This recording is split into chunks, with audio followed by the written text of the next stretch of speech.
코로나 시기에 비대면 감사 성찬 예식을 드리시면서 지금까지 왔습니다. 그동안 안녕하셨는지요? 저는 은퇴한 지 1년 8개월 된 이정구 신부입니다. 오래간만에 이렇게 뵙게 돼서 정말 반갑습니다. 그래도 이 은퇴한 신부를 잊지 않고 이렇게 불러주셔서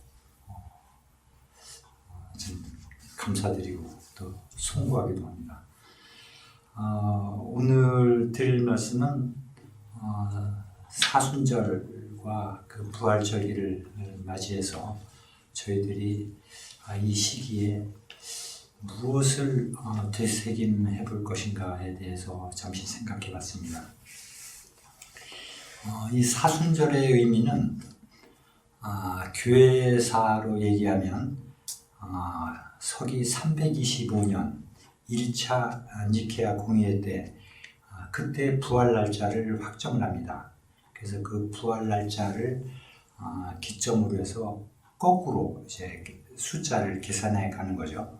부활 기점으로 거꾸로 40일 되는 날, 그날이 그 지난주 수요일, 제2수요일이 되는 겁니다. 그러니까 제2수요일부터 6주가 되는 것이 부활이 되겠습니다. 그 40일이라고 하는 그 숫자는 그 기독교에서 여러 가지 의미가 있습니다. 모세가 40일 동안 시나이 산에서 금식을 하고 또 그리고 이스라엘 백성을 데리고 가나안 땅에 도착하기 전 40년 동안 광야 생활했던 그 사건, 그리고 노아 홍수 때 40일 동안 그 비가 계속 내리죠. 그리고 예수께서 부활하신 후 승천하시기까지의 기간도 40일이 됩니다. 따라서 그 교회력으로 볼 때 이 사순절 자체도 중요하지만 사실은 사순절은 예수의 부활을 위한 절기라고 할 수가 있습니다.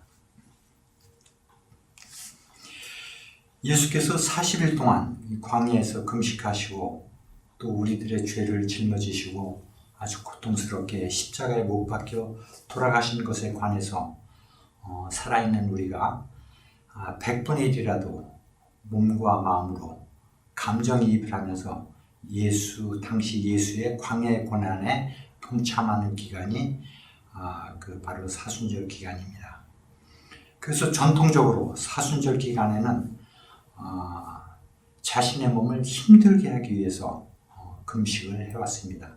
내 몸을 가장 힘들게 하는, 가까이에서 힘들게 할 수 있는 것은 금식이 그래도 그나마 최선의 수단이었기 때문에 그렇습니다. 이 사순절 기간에는 특히 즐겨 먹던 고기도 안 먹고 가급적이면 일상생활을 가능하면 내가 살고 있는 상황을 열악한 상황으로 만들어서 생활을 했습니다. 그러나 10분 양보해서 현대인들은 그 과거 초대교회와 중세시대와는 다르게 출퇴근도 해야 하고 일을 하지 않으면 안 되는 그런 상황이기 때문에 요즘은 과거에 사순절 풍습이 많이 사라졌습니다. 그 대신 이 기간에는 평소 먹고 평소 즐겨하던 것들을 절제함으로써 그렇게 해서 발생한 그 비용을 급기연금으로 하여 어려운 이웃에게 나누는 풍습으로 점차 변해가고 있습니다. 여러분들 그 음식에서 그 덴푸라라는 음식을 아마 아실 겁니다. 일본식 발음으로 이제 덴푸라죠. 원래는 템포라라는 그 라틴어입니다. 이 뜻은 우리가 음악을 할 때 그 박자라고 하는 의미도 있고 또 요리할 때 양념이라는 의미도 있고 또 어떤 특정한 시기, 일정한 시기를 말하는 것이 바로 템포라고 하는 그런 단어입니다. 이 템포라는 16세기 포르투갈 그 카톨릭 선교사들이 일본 나가사키에 그 선교사로 입국을 해서 고기를 먹으면 안 되는 금육을 해야 하는 사순절을 보냈는데 과거 포르투갈 자기 고향에서 먹었던 고기 맛을 잊을 수가 없어서 그 대체 식품으로 무엇이 좋을까 고민하다가 야채를 튀겨 먹은 것이 그 시작이라고 전해집니다. 어찌 보면 이 템푸라라고 하는 음식은 매우 비겁한 사순절 음식이라고 할 수 있습니다. 사순절 시기에 국한해서 먹었던 그 음식이었기 때문에 템포럴이 그 일정한 시기에 먹었다라고 해서 그 템포라가 일본식 발음으로 템푸라로 이제 불리게 된 겁니다. 사순절에 우리가 지켜야 할 것은 전략도 금식도 절제하는 것도 매우 중요하지만 무엇보다 더 중요한 것은 템푸라 음식같이 비겁하게 사순절을 보내는 그런 존재가 돼서는 안 된다는 것입니다. 사순절 동안 한 끼를 금식하기보다는 한 끼를 밀가루빵으로 대체하는 것과 아주 비슷합니다. 새벽에 교회에 출석해서 기도하라고 하니까 따뜻한 이불 속에서 기도하는 것과 아주 비슷합니다. 이것은 사순절을 의미 있게 지내는 것이라고 할 수가 없습니다.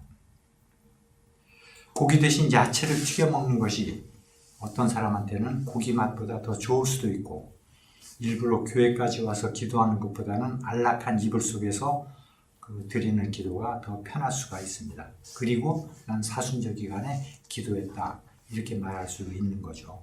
그러나 그런 것들은 사순절 기간에 내가 더 열악한 환경을 만들어서 내가 예수님의 고난에 조금이라도 동참하겠다고 하는 것과는 조금 다른 거라고 할 수 있습니다. 그러니 뭔가로 대체하는 방식으로 사순절을 보내는 것은 그닥지 기독교인으로서는 바람직하지 않다는 것입니다. 극기연금도 마찬가지입니다. 한 끼를 금식하고 헌금하는 것이지 먹을 것 다 먹고 용돈에서 일부 떼어 헌금하는 것이 극기연금이라고 할 수는 없습니다. 이런 헌금은 그냥 생색내기일 뿐입니다. 예수께서 광야에서 40일 금식을 하셨듯이 요즘 직장인들은 그렇게 할 수는 없습니다. 매일 출퇴근해야만 하는 그런 직장이 많지 않았던 유럽 중세기에는 예수의 십자가 고통을 직접 몸으로 체험해 보겠다고 하면서 자신이 십자가에 매달린 사람들도 있었습니다. 최근에도 스페인이나 이런 지역에서는 그런 풍습이 있다는 얘기를 들었습니다. 그 예수님이 당하셨던 그런 고통과 고난을 우리가 동질 체험을 할 수는 없지만 왜 신앙인들은 예수님의 그 고난을 조금이라도 동질 체험을 해보려고 하는 것일까? 그런 고통스러운 체험 과정을 거치고 나면 나한테 무엇이 달라질까? 그것은 내가 뭔가 어려운 것을 해냈다고 하는 성취감일까? 아니면 자신의 신앙을 자체 검증하는 만족감일까? 종종 야고보 성인이 순교했다고 전해지는 스페인 꼭대기에 있는 산티아고 데 콤포스텔라에 수개월 동안 도보로 순례하는 사람들이 있습니다. 아마 우리 교우님들 중에서도 산티아고 데 콤포스텔라에 다녀온 분들도 계신 걸로 알고 있습니다. 이 여정은 내가 어느 코스를 택하느냐에 따라서 상당히 고통스러운 여정일 수가 있습니다. 저 자신은 자전거 타기를 매우 즐겨합니다. 그래서 자전거를 타고 아주 높은 언덕배기를 올라갈 때 숨이 꽉 차고 허벅지가 터져나갈 것 같은 통증을 저도 종종 경험을 합니다. 이러한 경험을 예수의 고통과 비교하면서 내가 자전거 타면서 겪고 있는 이러한 통증에 의미를 부여하면 어느덧 정상에 오르기도 합니다. 그렇게 한 다음에는 나한테 과연 무엇이 달라졌을까? 허벅지가 굵어진 것과 심폐량이 커진 것 외에 내 마음이 변화된 것은 사실 돌이켜보면 아무것도 없다는 것을 발견하게 됩니다. 그저 좀 건강해진 것 같기도 하고 근육이 붙은 것 같아 생활에 자신감 정도가 생겼을까? 그런 정도일 겁니다. 중요한 것은 그 길을 해나가는 과정이라고 생각합니다. 내가 그 길을 해나가는 과정에 의미를 부여하는 것입니다. 하물며 근육 운동을 하는 사람도 의미를 부여하면서 그 운동을 합니다. 사순절 긋기를 하면서 우리는 그 과정에 어떤 의미를 부여하면서 우리가 지금 사순절을 보내고 있는 것인지, 내가 부여한 의미가 차곡차곡 조금씩 쌓이면 그것이 내공이 생겨 내 마음에 변화가 생길 것이라는 기대를 하게 됩니다. 이런 식으로 기독교는 2000년 이상 사순절을 지내오고 있습니다. 그렇게 2000년 동안 사순절을 지내온 교회에 긋기를 하면서 2000년을 지내온 이 교회가 그동안에 어떤 변화가 온 걸까요? 분명히 교회는 2000년 동안 변화를 해왔습니다. 눈에 띄도록 변화를 했습니다. 요즘 한간에 기독교를 비난하고 있죠. 그것은 세상에서 볼 때 틀림없이 일정 부분 그 맞는 말씀도 있을 거라고 생각합니다. 그것은 교회의 타락이며 세간의 비난이라고 할 수 있습니다. 우리 기독교인이 볼 때는 이것이 얼마나 어처구니가 없는 일이겠습니까? 2000년 동안 성실히 예배를 드리고 우리는 회개를 해왔습니다. 그렇다면 세상은 변화했어야 합니다. 그러나 지금 우리가 살고 있는 세상에 어떤 변화가 왔을까요?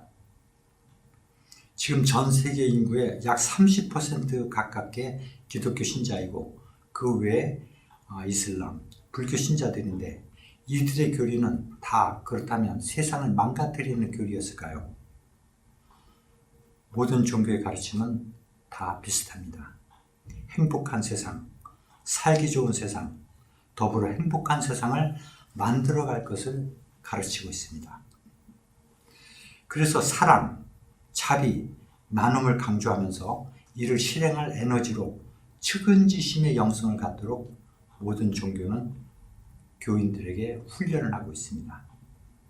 무려 어떤 종교는 3000년을, 기독교는 2000년을 가르쳐 왔습니다. 그래서 세상이 어떻게 변화했습니까? 세상이 종교와 믿음으로 점점 건강해지고 살기 좋은 세상으로 변화를 해왔는지 아니면 점점 부패해가고 있는 것인지 아마 여러분은 다 아실 거라고 생각합니다. 더 나쁘게 변화해 왔다면 종교의 기능은 잘못된 것이라고밖에 할 수 없습니다. 그렇다면 모든 종교는 변혁을 해야 되고 개혁을 해야 합니다. 이 개혁도 기독교는 1500년 이상을 해왔습니다. 1500년 동안 루터 이후에 1500년 동안 개혁해온 이 교회가 그렇다면 무엇이 변했을까요? 그렇다면 교회는 더 과거보다 청순해지고 건강해졌는지 아니면 불치병에 걸렸는지 아마 여러분들도 다 잘 아실 겁니다. 그렇다면 하느님 나라가 오기 전에 교회를 없애버려야 할 것인지 그동안 우리가 드려온 예배와 기도가 아무 소용이 없으니 변화된 것이 없으니까 그렇다면 다 예배도 성찬 예식도 다 필요 없는 것인지 제가 조금 과격한 말씀을 드려서 죄송합니다만 그래도 이나마 교회가 있고 매일 매 순간 기도와 예배가 있어서 이만큼이나 된 세상이 아닐까. 만약 지상에 교회가 없었다면 지금보다 더 망가진 세상이 되지 않았을까 이런 생각도 해봅니다. 또 종교 간의 분쟁은 어떠한지 한번 생각해 봅니다. 교회는 세상을 행복하게 하는데 어떤 일을 그동안 해왔고 믿는 나는 세상을 위해 어떤 일을 해왔길래 세상은 여전히 이런 모양새로 남아있는 것일까?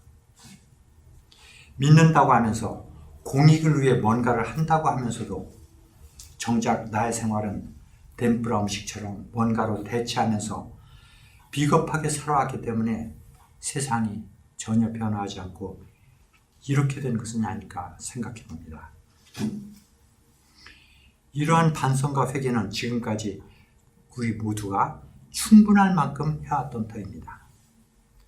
문제는 내가 다니는 교회와 나의 신앙에 무엇이 잘못된 것인지 한번 점검해 봐야 합니다. 결론은 회심 없이 습관적으로 신앙생활을 해왔던 탓이라고밖에 할 수가 없습니다. 이미 교회는 친교 단체로 전락한 지 오래됐고 대형 교회는 기업화되어 세습으로 치닫고 있는 것을 우리가 목격하면서도 이 교회들이 사회에 어떤 공헌을 하고 있으며 어떤 해악을 끼치고 있는지에 관해서는 우리가 그동안 침묵해오고 있지 않았나 생각해 봅니다. 팬데믹, 코로나 이후 시기에 교회는 지금과 같은 파라다임으로 생존해 가게 될 것 같지 않다는 전망입니다. 이 기회에 교회 출석을 하지 않아서 세상 편한 교인들도 없지 않아 있을 거라는 그런 생각도 해봅니다.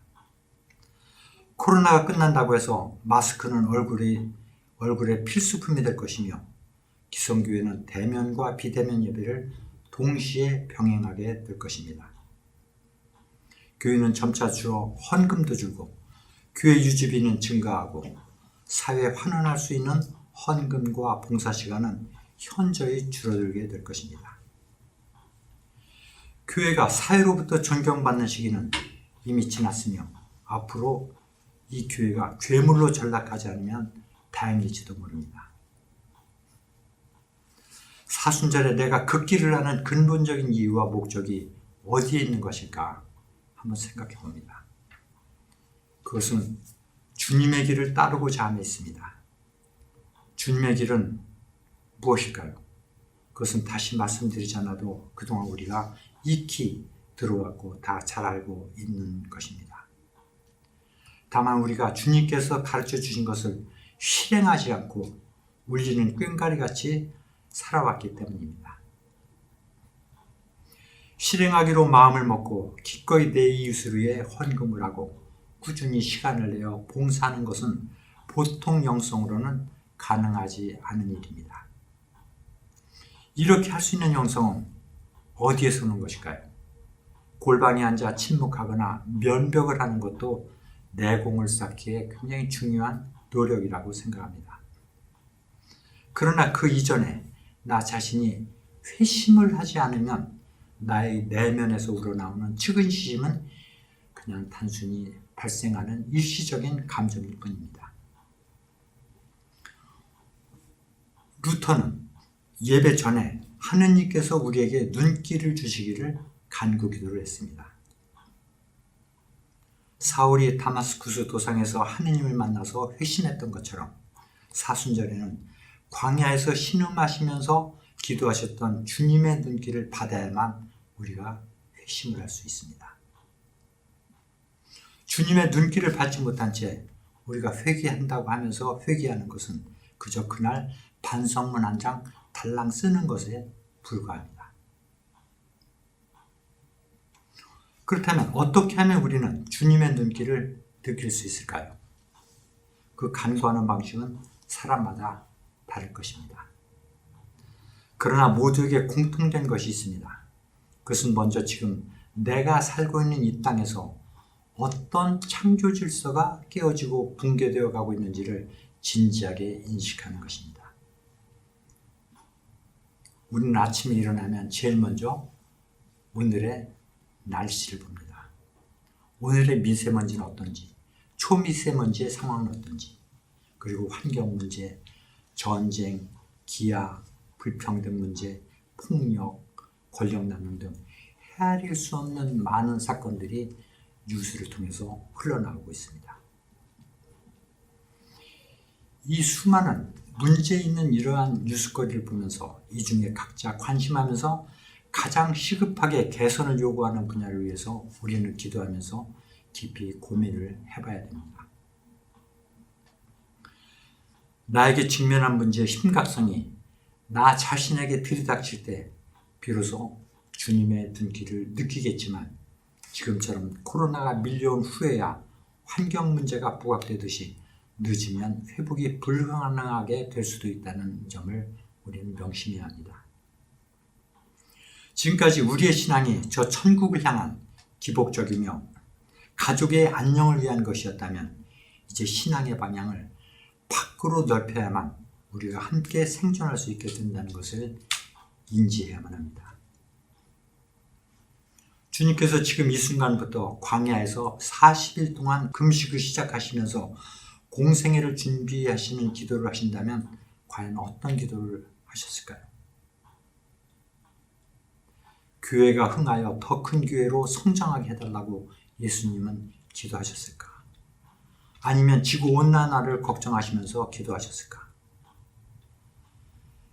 신앙생활을 한다는 것은 내 짐을 더는 것이 아니라 내가 이웃과 나를 위해서 짊어져야 할 짐을 더 짊어지는 것입니다.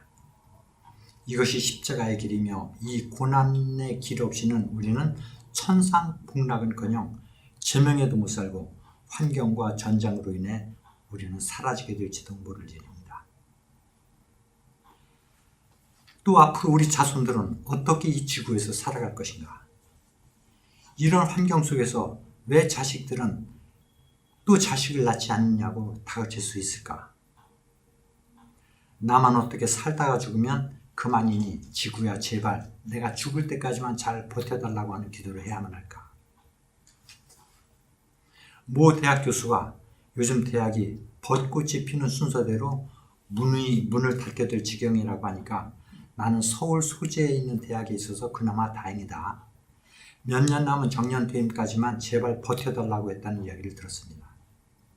저는 이 교수를 탓할 수는 없습니다. 이 교수는 정년 퇴임 전까지는 학교 문을 닫지 않도록 그나마 최선을 할 거라고 생각합니다. 이렇게 자신에게 심각함이 닥쳐야만 우리는 무언가를 준비하게 됩니다. 신랑이 언제 올지 모른다고 아무 준비도 하지 않고 있다가 당하게 되는 열처녀의 비유를 생각해 봅니다. 코로나 시기에 우리는 환경의 심각성을 다 깨닫고 있지만 사실 여전히 우리에게 다가오는 그 체감온도는 일상에서 마스크를 써야 되는 불편함, 그리고 누군가 만날 때 법적으로 제한된 그 인원수, 이런 것뿐일지도 모릅니다. 지금 우리는 진정으로 주님의 눈길이 필요한 시기입니다. 우리가 주님의 눈길을 받지 않고 우리가 회개했다고 하는 것은 매일매일 우리가 반성문을 쓴다고 한번 생각해 봅시다. 우리가 학교 다닐 때 우리가 반성문을 썼다고 해서 정말 우리가 변화를 했는지 한번 생각해 봅니다. 주님의 눈길이 나한테 다가왔을 때 사울이 다마스쿠스 도상에서 사울에서 바울로 변화됐듯이 주님의 눈길을 느끼고 그것을 잡았을 때 우리 전체가 내 내면이 내가 온전히 변화가 되는 것입니다. 이 어려운 시기일수록 우리는 진정한 회심이 필요한 것입니다. 나와 내 가족과 교회와 세상과 지구를 위해서 나 자신이 회심을 해야 됩니다. 이 사순절기에 내가 어떤 주제를 가지고 절제하면서 기도를 해야 할 것인지는 각자 정해서 정진하면서 기도하면서 그것을 실천하는 신앙인이 되어야 합니다.